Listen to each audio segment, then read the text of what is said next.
So, hello students, welcome to SP Smart Hybrid Competitive Schooling System. Beta, today is your day 15 of NDA classes. सबसे पहले excretion देखें तो excretion is defined as the process of eliminating waste product accumulated by metabolic activities और by excess ingestion. तो जो भी हम access में अगर खाना खाएं, है ना, इंजेस्ट करें किसी खाने को, या जो भी मेटाबॉलिक एक्टिविटीज़ जो हो रही है हमारी बॉडी के अंदर, वेदर इट इज़ कैटाबॉलिज्म और एनाबॉलिज्म जो हो रहा है, इससे जो भी वेस्ट प्रोडक्ट बनेगा उसको एलिमिनेट, बॉडी से एलिमिनेट करने के प्रोसेस को हम एक्सक्रीशन कहते हैं। ठीक है, वेस्ट प्रोडक्ट क्या होता है?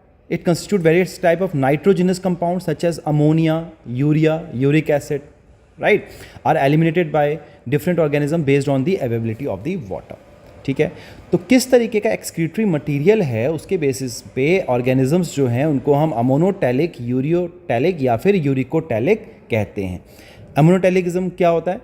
Ammonia is excreted by diffusion across body surface as ammonium ions, है ना। Organism require great amount of water as ammonia is highly toxic होता है। Kidney are not involve in this. Example क्या है? Bony fishes, aquatic amphibians and aquatic insects. Important है ये, ठीक है। यूरियोटैलिज्म क्या होता है?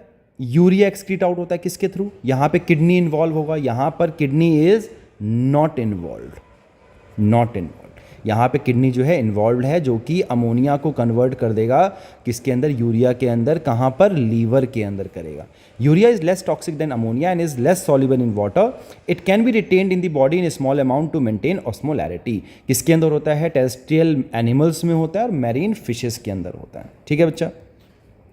यूरिकोटैलिज्म कौन से एनिमल्स में होगा? Uric acid is excreted in the form of pellet और paste with minimum loss of water. तो जिन एनिमल्स के अंदर वाटर को कंजर्व करना है, वहाँ पर जो अमोनिया है वो कन्वर्ट हो जाएगा किसके अंदर? यूरिक एसिड के अंदर। ठीक है। Uric acid crystals are non toxic and almost insoluble in water. Insoluble होते हैं वाटर्स के अंदर। क्या है इसके? किस किस ऑर्गेनिजम्स में होगा? रेप्टाइल्स में होगा, बर्ड्स में होगा, लैंड स्नेल्स में होगा और इंसेक्ट्स के अंदर होगा। सो दिस टेबल इज बच्चे बहुत इंपॉर्टेंट। ठीक है बेटा। So varieties of excretory organs are found in animal kingdom. अगर अलग अलग एनिमल किंगडम में बात करें तो यहाँ पर ये भी टॉपिक जो है PYQ आया हुआ है, राइट। जैसे कि प्रोटोनेफ्रीडिया और flame cells are found in platyhelminthes, flatworm में प्रेजेंट होते हैं, रोटिफर्स के अंदर एंड सिफेलोकॉर्डेट्स के अंदर प्रेजेंट होते हैं। ठीक है बच्चा। फॉर एग्जाम्पल एम्फिऑक्सिस, और कुछ एनालिड्स के अंदर भी होते हैं। नेफ्रीडिया प्रेजेंट होता है अर्थवॉर्म के अंदर और अदर एनालिड्स के अंदर। Malpighian tubules is present in insects, cockroach के अंदर। एंटीनल और ग्रीन ग्लैंड्स प्रेजेंट होते हैं क्रस्टेशियंस के अंदर, फॉर एग्जांपल प्रॉन्स, राइट। तो ये भी आपका PYQ बन जाता है। ह्यूमन एक्सक्रीटरी सिस्टम की बात करें तो ह्यूमन के एक्सक्रीटरी सिस्टम में हम किडनी की बात करते हैं। कैसा होता है? रेडिश ब्राउन कलर का होता है, बीन शेप्ड है। Structure 10 to 12 centimetre in length, 5 to 7 centimetre in with and 2 to 3 centimetre in thickness. और वेट कितना है इसका? 120 to 170 ग्राम्स, राइट। अब यहाँ पे अगर आप स्ट्रक्चर देखो तो यहाँ पर अगर LS देखा जाए, लॉन्गिट्यूडनल सेक्शन देखा जाए किडनी का, तो इसमें बच्चे क्या प्रेजेंट होता है? एक तो आउटर कॉर्टेक्स होता है, यहाँ पे देख रहे हैं आउटर कॉर्टेक्स है, और इसके अंदर यहाँ पर मेडुला एंड कॉर्टेक्स प्रेजेंट होता है। ठीक है। तो ये वाला रीजन क्या है? This is medulla. और ये मेडुला जो हैं पिरामिड्स के फॉर्म में होते हैं। किस फॉर्म में होते हैं? पिरामिड्स के फॉर्म में होते हैं। That's why it is called as medullary pyramid. ठीक है। फिर ये मेडुलरी पिरामिड जो है बच्चे, यहाँ पर ओपन होता है आपका छोटे छोटे से, यहाँ पर माइनर कैलिक्स होगा, माइनर कैलिक्स, है ना। और माइनर कैलिक्स किस में ओपन होता है? मेजर कैलिक्स बनाता है, मेजर कैलिक्स बनाता है। और ये मेजर कैलिक्स जो है, यहाँ देखिए, कैलिक्स दो तरह के होंगे, minor calyx and major calyx.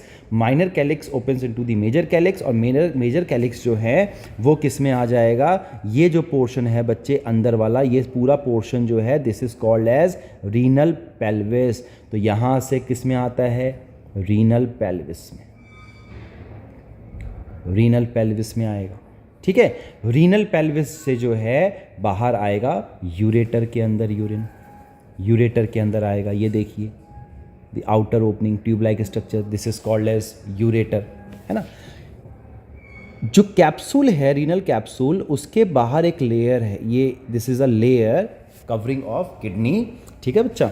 और आप ये देख रहे हैं कि ये जो कॉर्टेक्स है ये क्या करता है बच्चे, ये मेडुलरी जो ये पिरामिड्स हैं इसके अंदर चला जाता है ना, अंदर गया हुआ है, राइट। तो इसको हम कहते हैं रीनल कॉलम, या फिर इसका नाम आता है कॉलम ऑफ बर्टिनाई, कॉलम ऑफ बर्टिनाई भी कहते हैं इसको, कॉलम ऑफ बर्टिनाई कहा जाता है।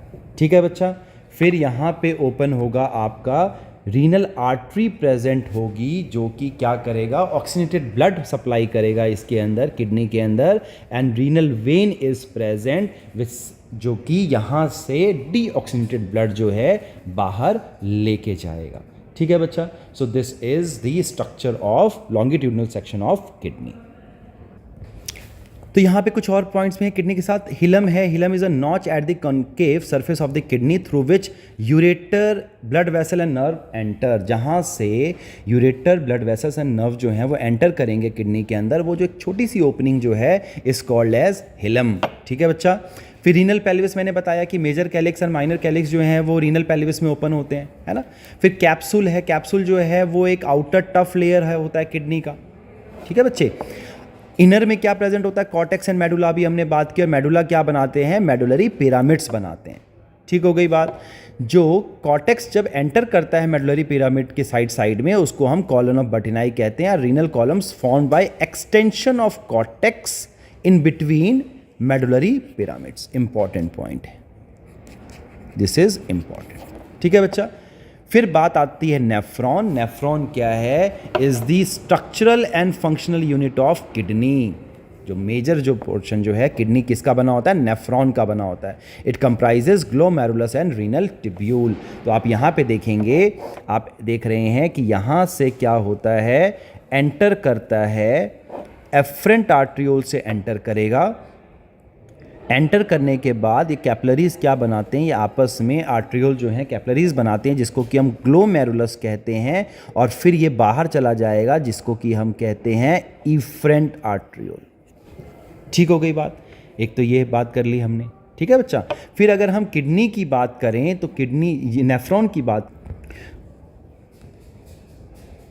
तो नेफ्रॉन जो है बच्चे आप देख रहे हैं, नेफ्रॉन जो है यहाँ से ये आपका आ गया क्या, बोमन कैप्सूल आ गया।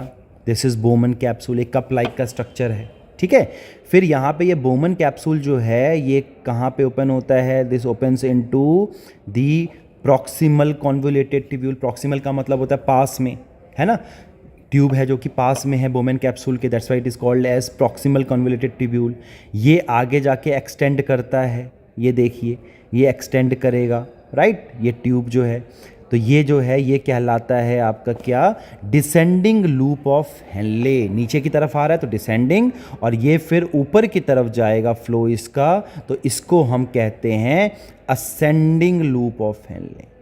ठीक है। ये देखिए ये लूप ऊपर की तरफ जा रहा है, तो इसको हम ascending loop of loop of Henley कहते हैं। और इन दोनों को मिला के क्या कहा जाता है, हेनलेज लूप कहा जाता है।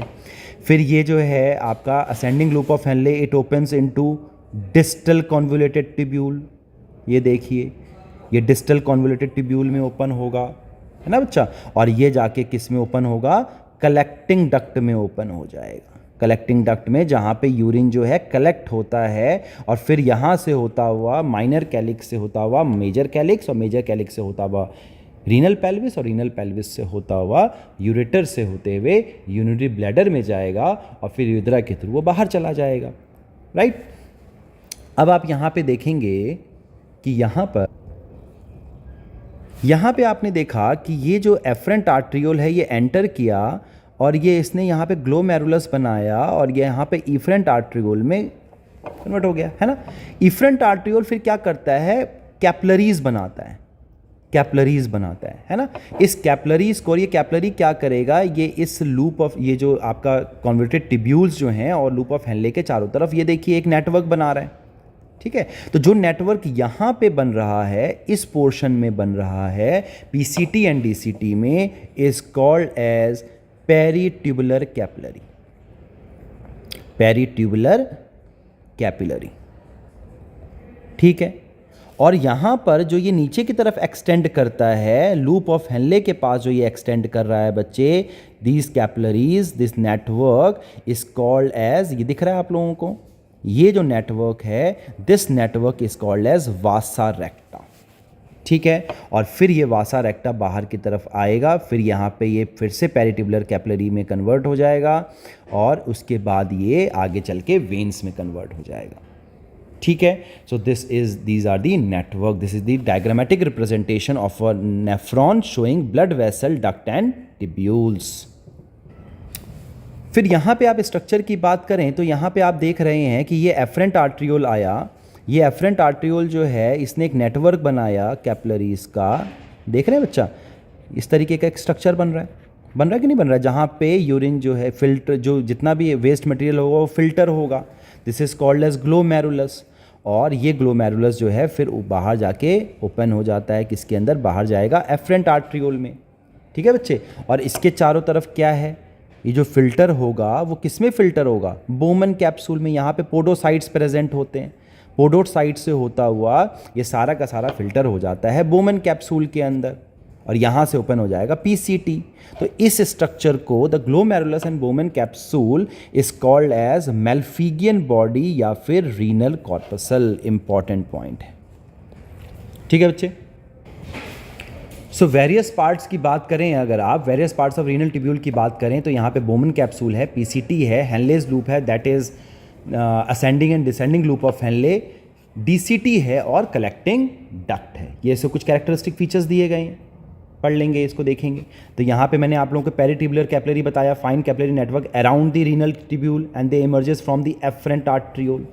वासा रेक्टा क्या है, यू शेप्ड माइन्यूट वेसल है पेरिट्यूबुलर कैपिलरी के, which runs parallel to Henle's loop. It is highly reduced और एब्सेंट इन कॉर्टिकल नेफ्रॉन। दो तरह के नेफ्रॉन होते हैं, cortical nephron and juxta medullary nephron.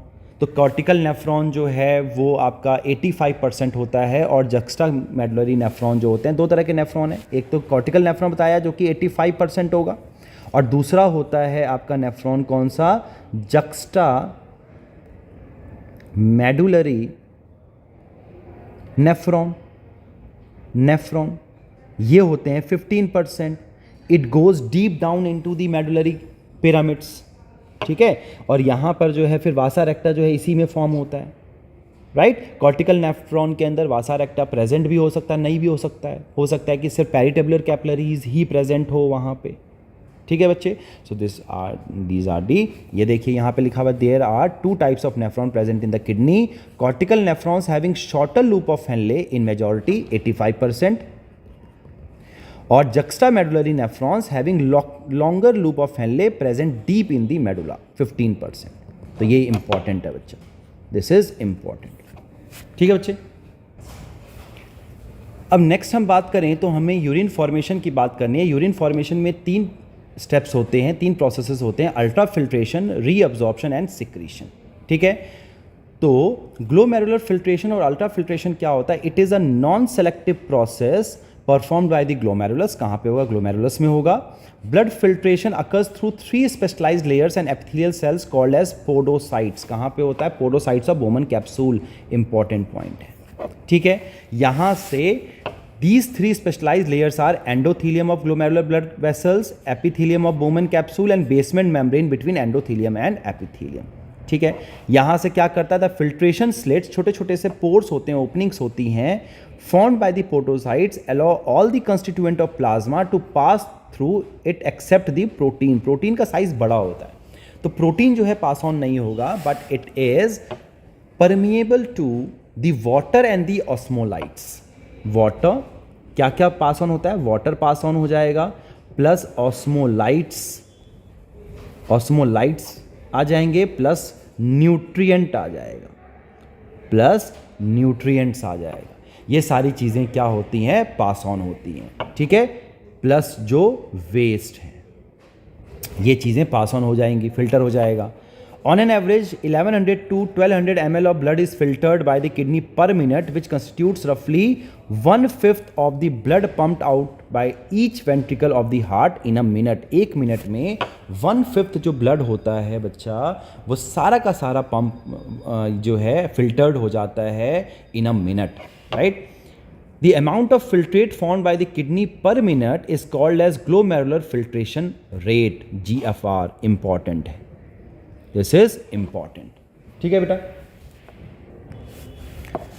सो एक हेल्दी पर्सन जो है वो अप्रॉक्सीमेटली 125 ml पर मिनट जो है उसका GFR होता है। GFR रेट कितना है? 125 ml per minute, that is 180 litres per day, ठीक है बच्चे। Juxtaglomerular apparatus क्या होता है? Specialised portion of nephron plays a significant role in the regulation of GFR. It is made up of किसका बना होता है? तो juxtaglomerular सेल्स का बना होता है एंड मैकुला डेंसा का बना होता है, ठीक है।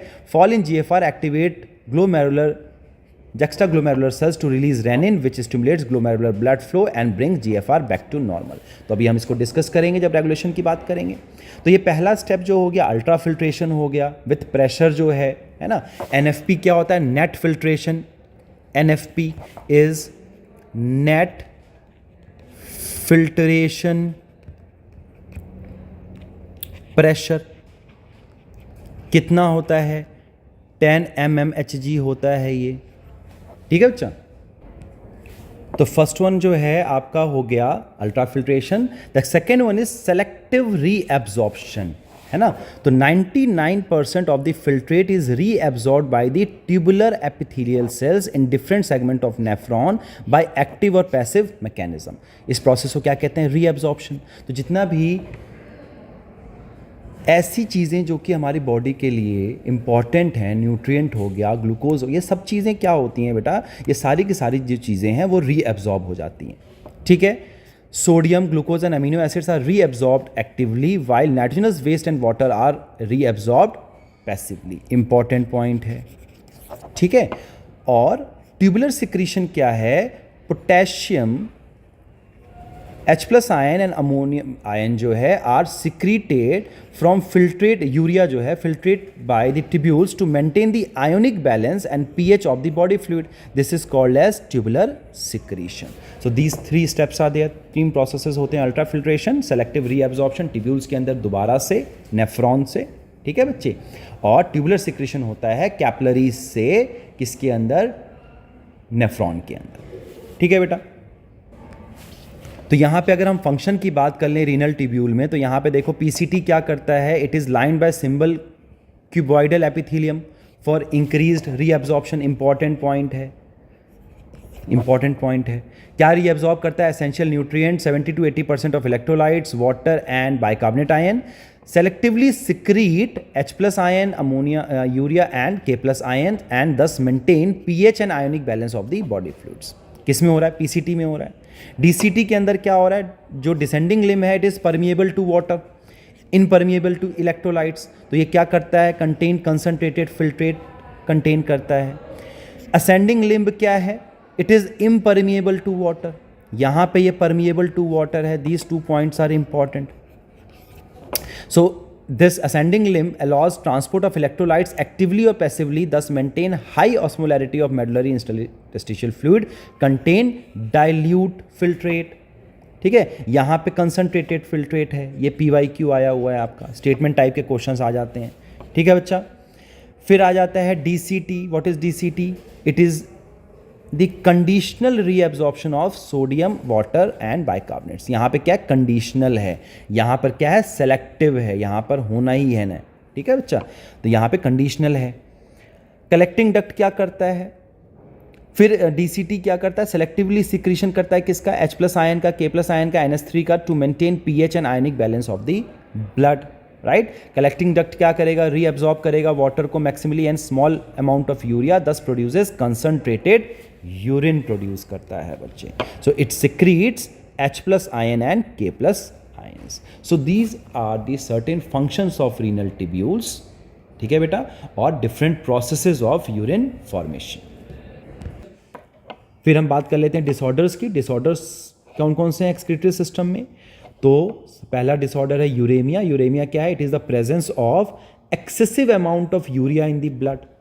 अगर ब्लड में यूरिया की मात्रा जो है ज़्यादा हो जाए, लेवल ज़्यादा हो जाए, क्यों कब होता है? It results from the decrease excretion of urea in the kidney tubules due to bacterial infection और सम मैकेनिकल ऑब्स्ट्रक्शन। कोई ऑब्स्ट्रक्शन हो जाए, है ना, कोई ब्लॉकेज हो जाए या बैक्टीरियल इन्फेक्शन हो जाए तो उससे यूरेमिया हो सकता है।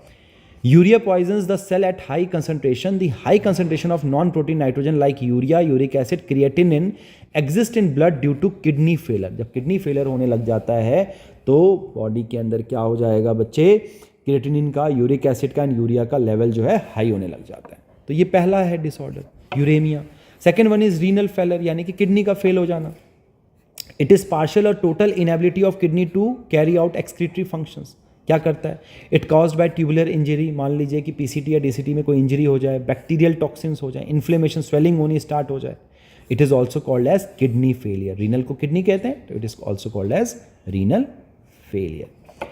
रीनल स्टोन क्या होता है? रीनल स्टोन्स, किडनी में स्टोन हो जाता है ना, renal calculi, these are also called as kidney stones. Excessive hormonal imbalance, uric acid formation, milk intake, dehydration, metabolic disturbance, ये क्या करता है? Leads to the formation of renal stones और रीनल कैल्कुलाई। इंपॉर्टेंट है बेटा ये, ठीक है। फिर glomerulonephritis constitutes the inflammation, swelling हो जाती है ग्लोमेरुलस की, है ना, सूजन आने लग स्टार्ट हो जाता है। Ketonuria, presence of ketone bodies in urine, right, urine के अगर कीटोन बॉडीज की मात्रा ज़्यादा हो जाए। ग्लाइकोसूरिया, अगर ग्लूकोज जो है पीसीटी में 100% एब्जॉर्ब हो जाना चाहिए, है ना, लेकिन अगर यूरिन के अंदर अगर ग्लूकोज मिले तो it results in the glycosuria. It is the indication of glycosuria. So these are the certain disorders. और अगर डिसऑर्डर हो जाए तो उसके लिए हम क्या करते हैं? आर्टिफिशियल किडनी का यूज कर सकते हैं। क्या होता है artificial kidney? It is called as haemodialyser. एक मशीन है that is use to filter the blood of damage kidney. This process is called as haemodialysis, right. यानी कि किडनी का जो सारा काम है वो आप आउटसाइड द बॉडी आप किसी मशीन के द्वारा करवाएं, डायलाइजर के द्वारा करवाएं, हीमोडायलाइजर। तो हीमोडायलिसिस क्या है? It is the separation of small molecules from large molecules in a solution by interposing a semi permeable membrane between the solution and water. Water and solution के बीच में हम क्या करते हैं? एक सेमी परमिएबल मेम्ब्रेन लगा देते हैं ताकि जो फिल्टर हो सके, जो ब्लड है उसमें से जो यूरिया फिल्टर, जो किडनी का जो काम है जो नहीं कर पा रहा है वो फिर मशीन करती है, ठीक है बच्चे। In this, blood of the patient is pumped from one of the arteries into the cellophane tube after cooling it at 0 degree Celsius. कितने पे? 0 डिग्री सेल्सियस। और उसको मिक्स कर देते हैं, एंटी कोगुलेंट डालते हैं, हिपैरिन। इंपॉर्टेंट पॉइंट, ठीक है बच्चा, हिपैरिन डालते हैं ताकि बाहर जाके जो है वो कोगुलेट ना हो जाए, है ना। Pores of the cellophane tube allow urea, uric acid, creatinine, excess salt, etc. to diffuse from the blood into the surrounding solution. तो it is only permeable to the waste product. तो जितने भी waste product हैं वो बाहर चले जाएंगे और जो blood है is purified and then pumped into the vein of the patient. Patient के vein में वो blood क्या किया जाता है? डाल दिया जाता है, ठीक है बच्चे। So the plasma proteins remain in the blood as the pores of the cellophane are also too small to permit the passes of the large molecule. जो plasma proteins होते हैं blood के अंदर वो क्या करते हैं? Small molecules को तो pass करने देते हैं लेकिन large molecules को pass नहीं करने देते हैं। So this is all about the artificial kidney or the hemodialysis, ठीक है। और जब दोबारा से ब्लड वेन में डालते हैं तब यहाँ पे दोबारा से कोगुलेंट डाला जाता है, एंटी हिपैरिन डाला जाता है। यहाँ पे एंटी हिपैरिन, इस जगह पे हम एंटी हिपैरिन का यूज करेंगे, ठीक है बच्चा। सो this is all about this chapter. अब इसके कुछ क्वेश्चंस देख लेते हैं, PYQs। देखिए, नीट 19 में क्वेश्चन आ रखा है, use of an artificial kidney during haemodialysis में रिजल्ट इन। तो हीमोडायलिसिस का जब यूज करते हैं तो ये क्या करता है? देखिए, nitrogenous waste buildup in the body, non elimination of excess potassium ions, reduced absorption of calcium ion from the gastrointestinal tract, reduce RBC production. क्या क्वेश्चन पूछ रहा है? Which of the following option is most appropriate. इनमें से कौन सा करता है? क्या क्या चीज़ें इनमें से ठीक होंगी? तो क्या nitrogenous waste buildup in the body? No. Non elimination जो है ये क्या नॉन एलिमिनेशन करेगा किसका, एक्सेस पोटेशियम आयन का, no. Reduce absorption of calcium ion from the gastrointestinal tract, yes. Reduced RBC production, yes. तो इसलिए हम इसका यूज करते हैं। तो इसका करेक्ट ऑप्शन जो आ जाएगा, correct option is option third, that is C and D are correct. ठीक है बच्चा। फिर यहां पे अगर क्वेश्चन देखिए, डिसऑर्डर्स के अंदर मैच द फॉलोइंग करना है हमें, डिसऑर्डर्स को किसके साथ, तो देखेंगे क्या आएगा इसका आंसर। तो ग्लाइकोसूरिया क्या है, ग्लूकोज का प्रेजेंस होना, अभी हम लोगों ने देखा यूरिन के अंदर, है ना बच्चा। फिर अगर हम उसकी बात करें तो अगर यूरिक गाउट क्या है, यूरिक एसिड का एक्यूमुलेशन हो जाना जॉइंट्स के अंदर, स्वेलिंग होने लग जाती है, पेन होने लग जाता है ना। रीनल कैल्कुलाई क्या है, mass of crystallize salts within the kidney, ना, किडनी स्टोन। एंड ग्लोमेरुलोनेफ्राइटिस क्या है, it is the inflammation of the nephritis. ठीक है बच्चे, तो इसके अकॉर्डिंग जो करेक्ट ऑप्शन आएगा, option 4 is the right answer. ठीक है बच्चा। फिर आप जो है ये क्वेश्चन हम लोगों ने कर लिया, ये क्वेश्चन देखते हैं नीट 19 का। विच of the following factor is responsible for the formation of concentrated urine. तो कौन कौन रिस्पॉन्सिबल है कंसंट्रेटेड यूरिन बनाने के लिए, तो यहां पर देखिए low level of anti diuretic hormone, no. Anti diuretic hormone क्या करता है, एंटी डायरेटिक हार्मोन जो है वो रीएब्जॉर्प्शन कराता है वाटर का, तो ये गलत ऑप्शन है इसका। Maintaining hyper osmolarity towards inner medullary interstitium in the kidney, yes. Hyper osmolarity 1200 milli osmol बन जाता है ना। तो ये this factor is responsible for the formation of concentrated urine. तो option 2 is the right answer. ठीक है बेटा। So this is all about this chapter excretion. I hope आप लोगों को पार्ट 1 एंड पार्ट 2 में ये दोनों चैप्टर्स जो हैं समझ में आ गया होगा। किस तरीके का डाउट होगा बच्चे, तो आप लोग जो है डाउट सेशन में पूछेंगे। ठीक है बच्चे। तो चलिए, God bless everyone, take care, thank you.